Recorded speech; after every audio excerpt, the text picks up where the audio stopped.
dalam hati. Kena ingat tau SRG. Aku saja yang bagi tahu SRG nama korang tak disebut oleh Suns Itu je tu. Kasih faham sikit.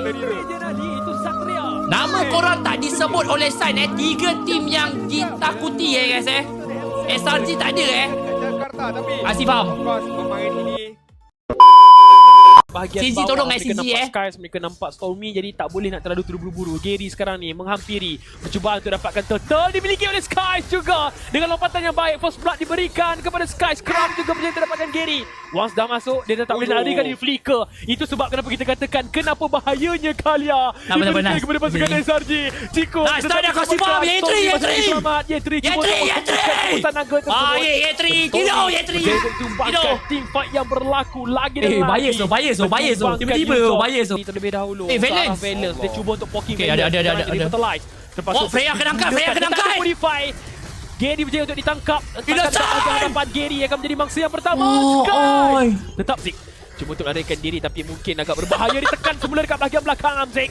Akan dikorbankan dengan adanya Yetri. cukup cemerlang. Backtrail untuk cuba untuk masuk. Innocent bermain guys. Innocent bermain.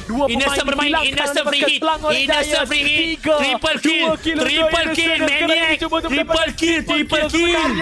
Dimiliki Dah, sepenuhnya. Alah, Lompatan saya tidak akan nak terkena kepada Muhammad siapa, tapi Alah lihat Ali Crown kat bahagian Ali hadapan dia bahagian Sky. Cuma untuk dive masuk. Semula. Dia untuk tangkap seorang Selawat pemain tapi tak cukup. Selawat. Lalu diberikan kepada Innocent. Crown flicker untuk keluar. Allahumma salli ala sayyidina Muhammad. Gereja. Mengangkat seorang pemain. Yetri akan ditangkap. Yetri akan Savage. dikorbankan. Double Savage. kill. Belanja lah Savage.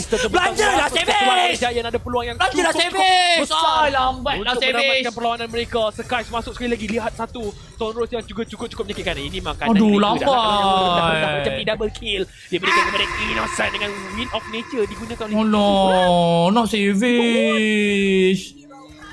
dia buat one satu lagi Innocent? diperlukan. Innocent nak kill loh. Tapi ahli pasukan SRG Innocent nak kill. Memenangkan perlawanan tapi Kau nak menyala.